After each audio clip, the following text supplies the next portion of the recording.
Réinventer l'éducation. Learning World, en association avec WISE, une initiative de Qatar Foundation. Pour travailler, les uns préfèrent le silence, les autres se donnent du cœur à l'ouvrage en sifflotant. Qu'en est-il pour étudier? Voyons dans quelle mesure l'environnement sonore peut avoir une incidence sur les résultats scolaires. L'absence de bruit aide souvent à se concentrer et à méditer. D'après les principes bouddhistes, par exemple, cela permet de calmer son esprit et de purifier son âme. Bouddha lui-même aurait fait vœu de silence pendant une semaine. Prenons la direction de l'Écosse pour voir comment une enseignante instaure des moments de silence qui se veulent apaisants.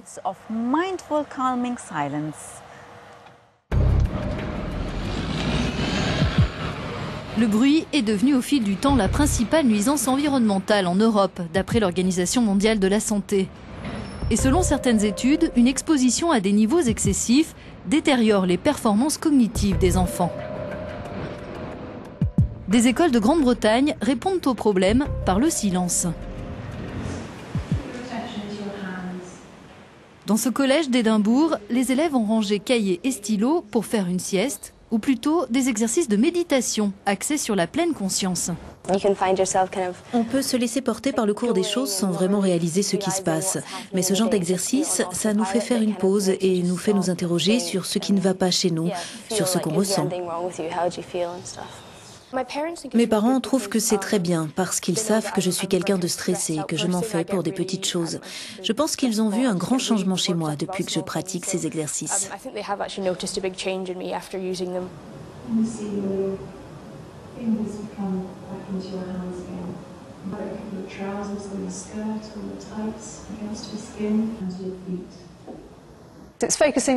Je les fais se concentrer sur le lieu dans lequel nous nous trouvons et sur l'instant présent. Ils font très attention à leur respiration, ils s'apaisent et ils prennent conscience des situations où ils sont stressés et des points de tension dans leur corps.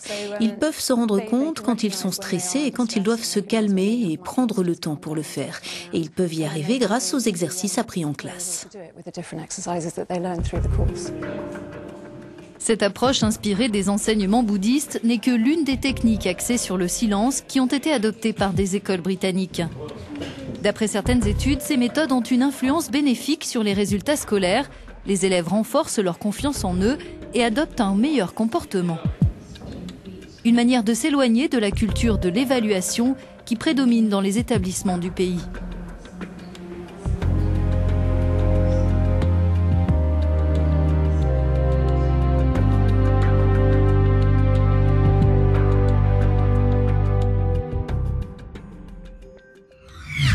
De nombreux Palestiniens souffrent de traumatismes dus à la guerre et aux violences.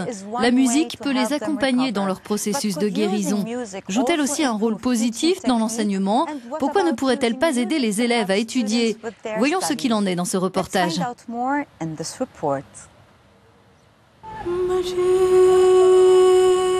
Afaf quitte ce jour-là le camp de réfugiés palestiniens de Chouafat à Jérusalem-Est pour se rendre à un atelier d'expression corporelle organisé à Bethléem.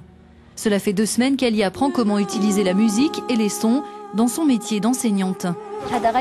Ça m'a beaucoup changé. Avant, j'étais très timide et quand pendant l'atelier, ça a été mon tour de faire des mouvements, je ne savais pas quoi faire parce que je n'étais pas habituée. Mais aujourd'hui, je suis capable de créer, de faire des mouvements et je dirige mes élèves lors de l'activité. À l'origine de l'initiative, l'ONG Musiciens sans frontières. Cela fait 6 ans que ces bénévoles sont présents au Proche-Orient et proposent aux enseignants et travailleurs sociaux de se familiariser avec le chant, la danse et les jeux musicaux. Des méthodes qu'ils pourront utiliser avec les enfants dont ils s'occupent. Je pense que c'est une technique fantastique pour gagner en confiance. On peut expérimenter de nouvelles choses et être vraiment créatif. Et comme chacun le sait, être créatif, c'est une excellente méthode pour apprendre.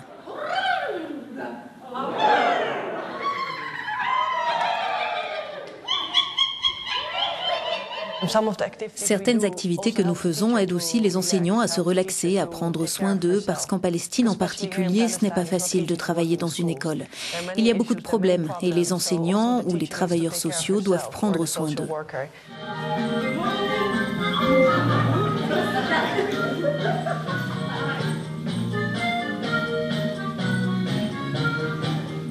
En apprenant à utiliser sa voix et son corps comme un instrument de musique, Afaf a découvert aussi comment mieux s'exprimer. Dans notre culture, on n'a pas le droit de parler fort. Quand on est une petite fille, on ne peut pas bouger comme on veut. C'est comme ça qu'on est éduqué dans la société palestinienne traditionnelle. Mais quand on est en classe avec les enfants, on peut faire les mouvements comme on veut. On oublie que c'est interdit.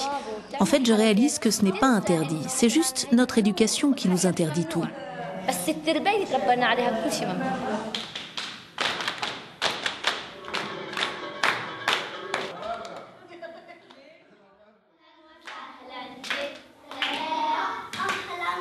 Dans sa classe de primaire, Afaf décline les activités musicales pour l'apprentissage des lettres et des nombres.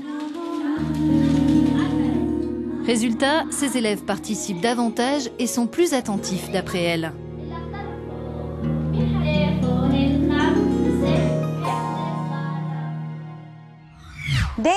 D'après des chercheurs danois, le fait de jouer simultanément plusieurs structures rythmiques peut stimuler les parties de notre cerveau qui nous aident à nous concentrer. Allons plus loin. La pratique de la batterie, par exemple, permettrait-elle d'améliorer ses performances scolaires? Nous avons rencontré un batteur qui en est convaincu.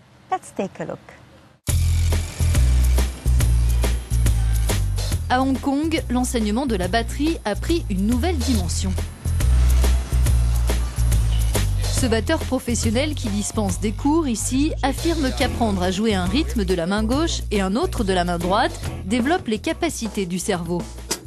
Les compétences ainsi acquises permettraient même de mieux réussir dans d'autres disciplines et de plus en plus de spécialistes de l'éducation à travers le monde sont de cet avis.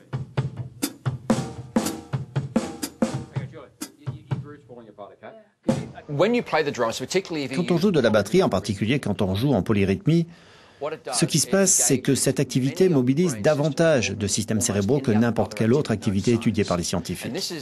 La batterie représente à l'évidence un type d'enseignement que la plupart des écoles de musique et les écoles en général à travers le monde ont négligé jusqu'à présent.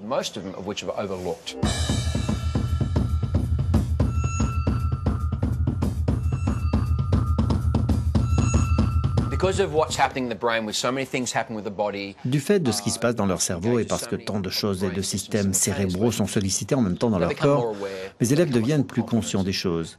Ils gagnent en confiance et ils se rendent compte qu'en faisant quelque chose de difficile et de très amusant, ils voient le monde de manière très différente. Ils développent ce que j'appelle une maturité créative. Et ça a un impact sur tous les aspects de leur vie. C'est particulièrement bon pour les enfants qui sont submergés de devoirs, qui subissent la pression de leur entourage. C'est quelque chose de génial et tous mes élèves s'en sortent bien par ailleurs.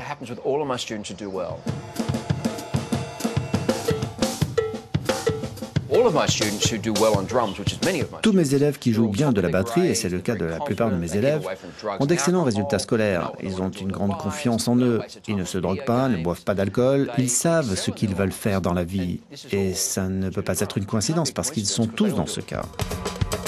Selon une étude réalisée par des chercheurs de l'Université de Toronto, quand un enfant sollicite son cerveau en jouant plusieurs rythmes différents avec ses mains et ses pieds, il améliore sa capacité à se concentrer et même son quotient intellectuel.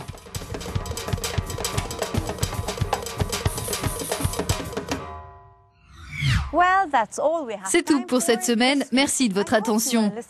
Sur nos pages des réseaux sociaux, vous êtes nombreux à nous dire que le silence est utile pour renforcer sa clairvoyance, ses connaissances et sa patience. Selon Farida Meriam, il favorise aussi la pensée critique. À bientôt. Learning World, en association avec WISE, une initiative de Qatar Foundation.